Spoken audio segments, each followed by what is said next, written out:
Saba is a rapper who helped shape the new era Chicago sound. Coming up at the same time as Chicago heavyweights Chance the Rapper, Mick Jenkins, and Vic Menza, along with smaller artists Joey Purp, No Name, and Jamila Woods, to name a few. Most of you likely know Saba from his 2016 Bucket List project. An earthly, warm, positive, and optimistic album, with dark songs laced into it, including two standouts, Church/Liquor Store, and Most. Both of them tackling poverty, police brutality, the danger of generalizations, and the unfortunate trap that Chicago is.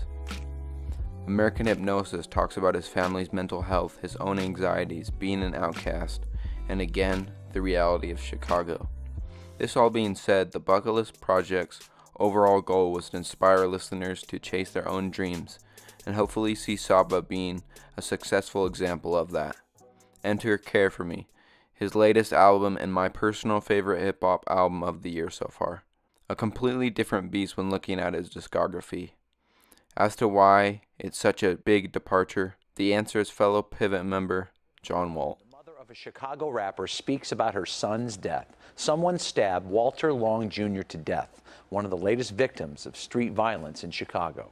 In this original report, CBS 2's Suzanne Le Mignot tells us how his mother wants her son to be remembered. Nichelle Pugh sobs uncontrollably after learning her son, Walter Long Jr., is dead.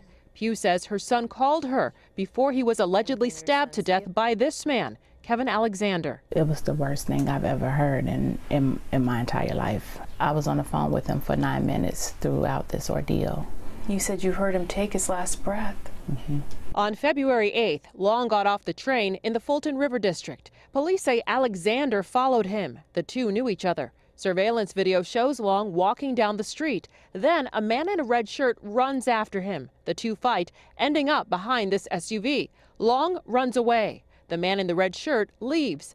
Long is later found dead along the metro tracks. He had been stabbed. Music was his passion. Yes. Long performed as John Walt with the Chicago group Pivot Gang. He would later change his name to Dinner with John. He lived, he woke up, went to sleep. Everything was, about his music. He went to spoken word open mics, like he played Lollapalooza with me. Long was going to release his solo album this month. He had just done a photo shoot a few weeks ago to promote it. I want to do something to make sure that my son's name and his legacy continue on. John Walt's loss sits heavy on Saba's shoulders from the very moment the album starts. We hear it through the first words on the opener, Busy. I'm so alone, but all of my friends got some shit to do. Then later specifically addressing Walt's death and how Saba has lost a piece of himself. Jesus got killed for our sins, Walter got killed for a coat. I'm trying to cope, but it's a part of me gone. In the pad room I'm alone. Speaking more on these lines, while Jesus died for the sins of the world, at the exact timing he was supposed to, Walter got killed for something as shallow as wanting someone else's coat, and his life was cut way too short because of it. Saba has forced himself into isolation, and has cut himself off from the world on the risk of getting hurt again. Not only that, Saba is throwing haymakers of self-deprecation, rapping how he can't keep relationships, his struggles with women, infidelity at 17, and all his past mistakes. His vulnerable words of paranoia and self-loathing hit really hard, thus beginning Saba's journey of grief and finding himself over again. The two-part song then transitions into the gut-wrenching take on police brutality, Sirens. Siren on the way, now you're lying where the angels lay. Riding through the city, I'm young, I'm black, I'm guilty. I know one time wanna kill me, they don't know me, but they feel me. Don't blame it on the marijuana, hands behind the head, and they want mad about the head. And if I run and it'll bad, drawing that gun right off the hip, I'm probably deserving, cause I know they serving, protect, but they think I'm serving, or they think my cell phone's a weapon. That burps cause I might dreadlocks, cross that street cause I'm with my friends, curse every song in hip hop, keep telling yourself it's so fast. Sirens on the way, now you're lying where the angels lay. They say that all too often American police unfairly target minorities, use excessive force, and are not called to account for violations of civil rights. Black folks have been getting shot down by police, particularly by white police. And it's time that we call an end to all this and bring social justice back to the forefront of America. Every time I hear sirens, I choke up.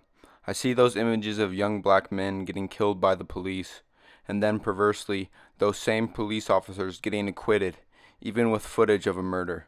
Another powerful highlight is the track Life.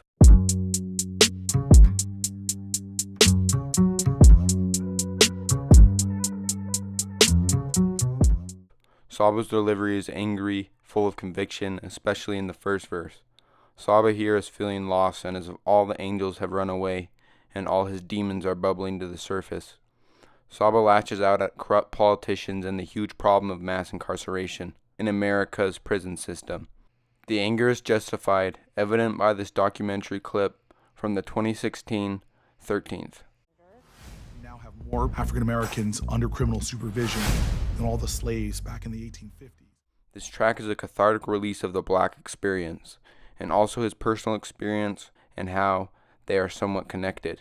The main personal heartbreak is family members he loves leaving before their time. The song is absolutely devastating, but perhaps the most soul-crushing line is, Wish I could switch you with mine. a line I feel like I shouldn't be hearing because it's that personal. But that is one of Saba's best qualities, especially on this album, the transparency.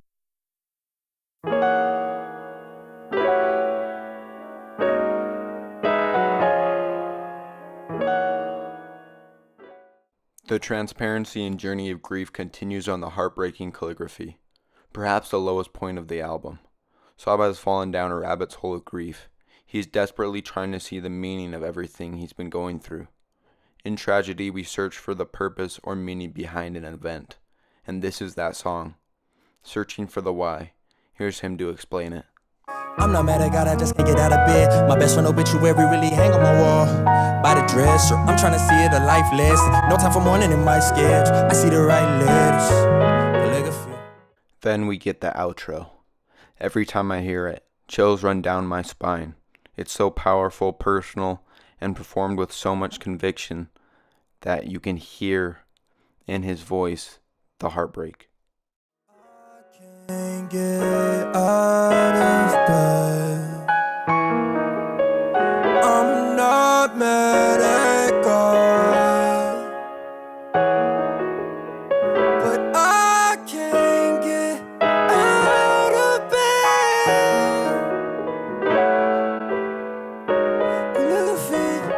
Sweet West Side Chicago, 2 flat apartment, red brick and garden, that's been forgotten. Grass all splotchy, vacant lots splotchy, bank accounts splotchy, and we talk like we from the south. Another highlight and the most optimistic song on the track list is Smile, a reflective song that is as much about looking forwards as it is backwards. Saba reminisces on his childhood and being born into the west side of Chicago. He talked to Pigeon and Plains on what that all entailed. The west side is just one of those parts of the city, like everybody like kind of step on the west side. It treats like it's like dirty, like the west side, ew, that's a piece of shit. Like nobody goes there for anything. Interesting because it always felt like only one side of the story was told. And that's one of the things, like being from out west, I'm sure like everybody feels that way, you know? Another thing Saba does really well on Smile is implementing a good sense of humor. The King of the Hill reference is pure gold. And then my cousin be trapping, it came in the mail. I said I'm down next to plan. He said this shit sell itself. Grandma say, what is that smell? We turn the boom how like me on King of the Hill. Hey man, it's 911. I ain't in here, little Megalo Mark, man. It go dig boom, man. It's a fire day, and it don't that gum that. When you listen to Smile, you feel uplifted, optimistic, and observe it as a turning point somewhat. However, when you look deeper into it, the gloominess is still hanging over Saba's head.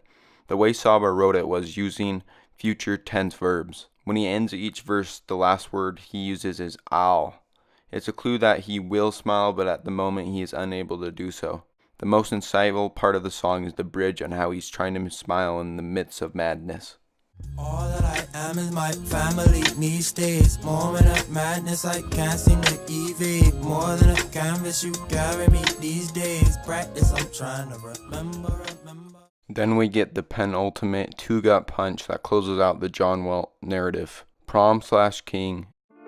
This remind me of before we had insomnia. Sleeping peacefully, never needed a pile of drugs. Everybody was college bound. No dollar amounts, in God we trust. Senior year, my prime ain't had no party bus. What really amazes me about this song is everything that Saba remembers about his prom and the events leading up to it. He paints an extremely vivid picture alongside the beautiful piano production. Speaking of production, there's a lot of details in there as well. I love when Saba gets nervous. A faint bass drum resembling a heartbeat is put in the mix. Out of a car and said that her name was Jada. My heart's racing, I'm focused, I'm trying to keep it player. Gave it the croissant, a corsage, or whatever the fuck my mom handed me. There's a lot of heartwarming imagery in Prom of Walt taking Saba under his wing and acting as another older brother to him. Then we have the whole climax of the album, King.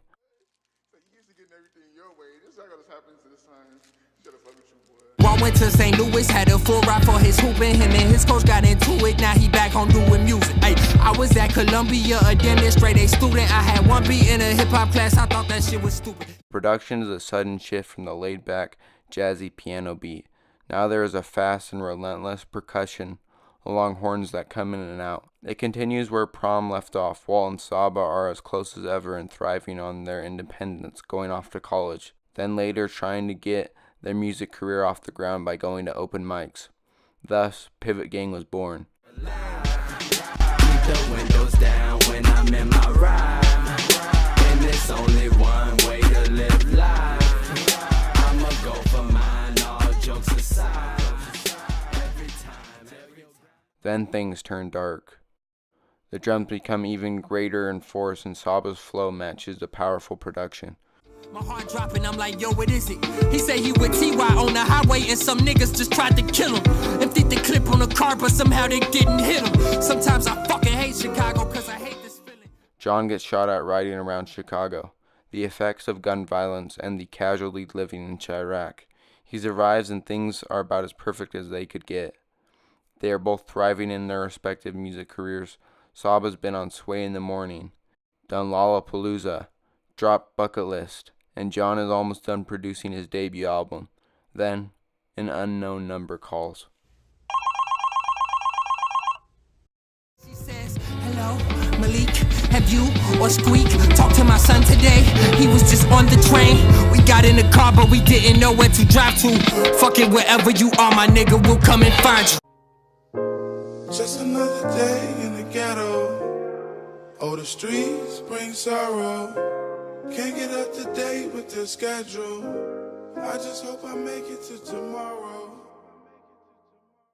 Hearing John Walt's eerie vocals prophesy his own death hurts like hell. I can't even imagine what it was like for Saba finding those vocals and putting them into the song. However, it is a hell of a way to close a masterpiece of a song. The track in just 7 minutes describes years' worth of friendship and explains the eventual seismic shift that happened within Saba. Then we have the epilogue, Heaven on Earth.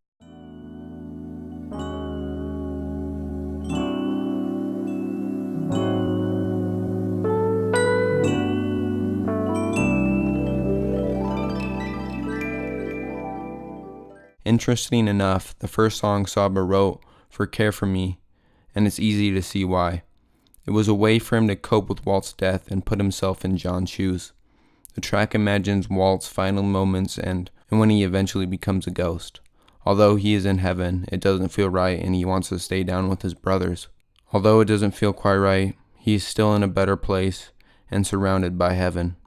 It's a beautiful send-off to this album's explorative journey of grief and brings Saba and the audience a sense of closure.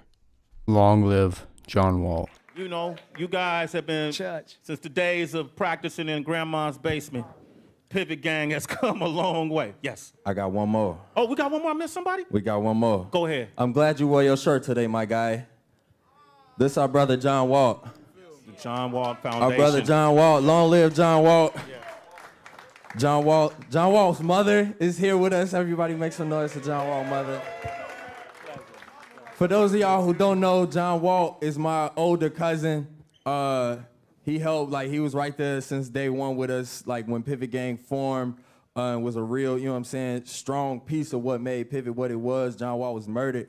Actually, bro, right when I left, the last time we seen each other, yeah. I did your show in January, February 8th, my boy was killed. And I don't know, it's been weird, you know what I'm saying? Like, we brothers, like, you know what I'm saying? It's not like just like some rap group, like, we rap together, like, all us, you know what I'm saying? I met Fresh when I was 13 years old. I met Mello when I was 13. This is my real blood, you know what I'm saying? So, for Walt, I've known him my whole life, you feel me?